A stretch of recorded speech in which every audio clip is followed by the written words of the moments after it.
What is going on? Welcome to this 5-step skinny fat solution checklist. I'm Alan, and in today's training, I'm going to be addressing one of the biggest problems that most men face when they start their fitness journey. Okay, and I'm creating this to make sure that you can solve this problem and get a head start on your own. So let's dive right into a little bit about me so that you can kind of understand where I'm coming from. Okay.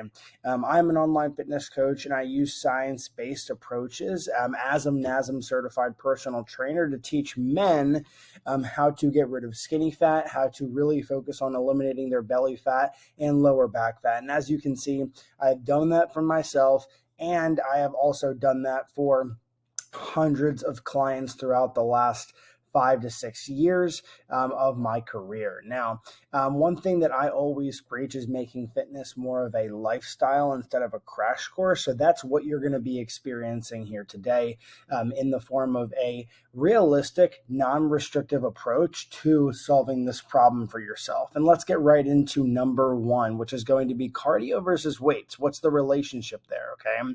Building muscle is like investing money. Okay. Building muscle is like putting your money in a 401k or an index fund over a period of time and watching that compound. Okay, and here's what I mean by that. If you focus on building muscle, your body starts burning more calories on its own, aka your metabolism starts building more, and your metabolism gets faster over a long period of time. That's really important, right? We all have that one friend who can eat whatever the hell he wants and can still keep weight off long term. Wouldn't you want that for yourself? That's really what building muscle allows us to do long term. So, general guideline would be to lift around 3 to 4 days a week, and then you can sprinkle in your cardio around those training sessions, or add them to your end of your week or at the end of your training sessions, but not before your weights. Okay, weights have to come first, and then cardio can be done as a priority. And if you're wondering, well, how much cardio do I do? A baseline general, recommendation is 150 minutes per week, just to get started, and then you can scale it up from there if you find it necessary to do so. Number two, protein consumption. This is one of the big ones because a lot of the guys that come to me really struggle with getting in enough protein because they have a very long work hours and they get distracted and they just don't know, when to fit in their protein. Two, they don't know what type of protein sources are great protein sources, and they usually end up thinking that a ribeye or a New York strip steak is a good source of protein. These are sources of protein. However, they're going to carry a lot of fat. And if you eat a lot of excess calories coming from fat, you're going to find that you're putting yourself in a calorie surplus, which is going to cause you to put more weight away in your belly and lower back area as well. Okay.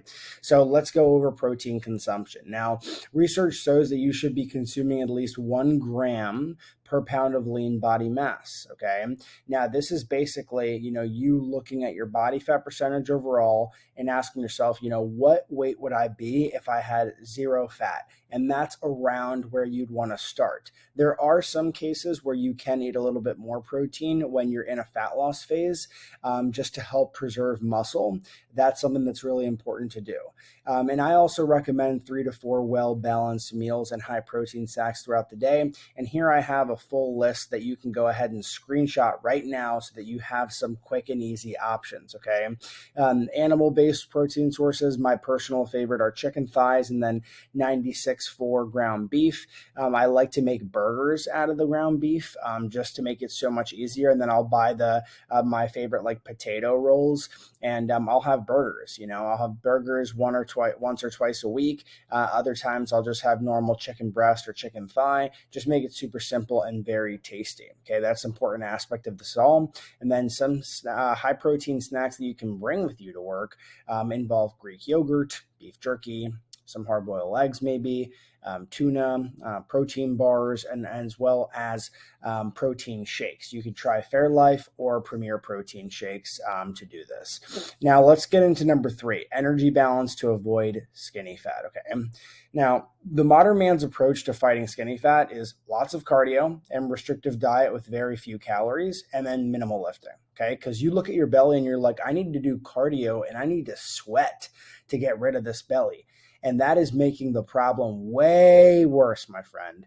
So you need to focus on building muscle and fueling your body in order to build shape. And that will make your skin look tighter. Okay. Trust me, I've done this so many times and I've made these mistakes already for you. So you do not have to do them again. Okay. Skinny fat is not a fat loss problem. It is a muscle building problem. Okay.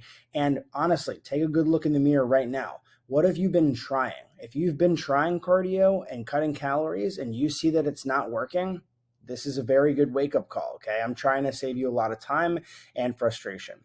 When it comes to sleep, number 4, this is the most common problem I see among individuals I coach. Now, people are getting less than like 5.5 hours of sleep a night, actually end up losing 55% more muscle mass, and they're limited to the amount of fat that they can lose. Yes, you heard that right.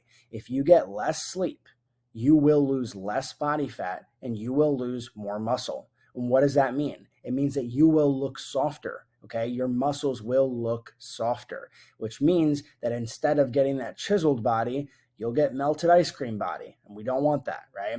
In a fat loss phase, this is going to cause you to look soft, like I just mentioned. And some habits for better sleep that I did want to go over with you is lower temperature to 66 to 68 degrees, blackout curtains if you are able to, electrolytes before bed to help you not go to the bathroom at night. Limited screen time before bed is a good one too, and then light exposure during the day.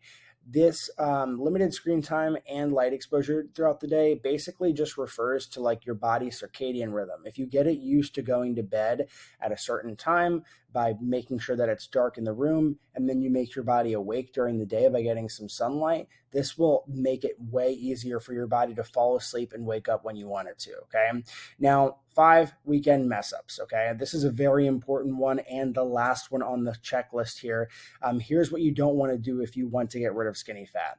Under eating during the week, over exercising using only cardio, eating very little protein, and then overeat on the weekends. Because all your body's going to be doing is storing a lot of those excess calories as body fat. Okay, this cycle can be very destructive and discouraging and cause you to pack on fat in your belly and lower back. Now, what I do when I go out, I prioritize lean proteins and veggies earlier on in the day, so I save some calories and I'm full.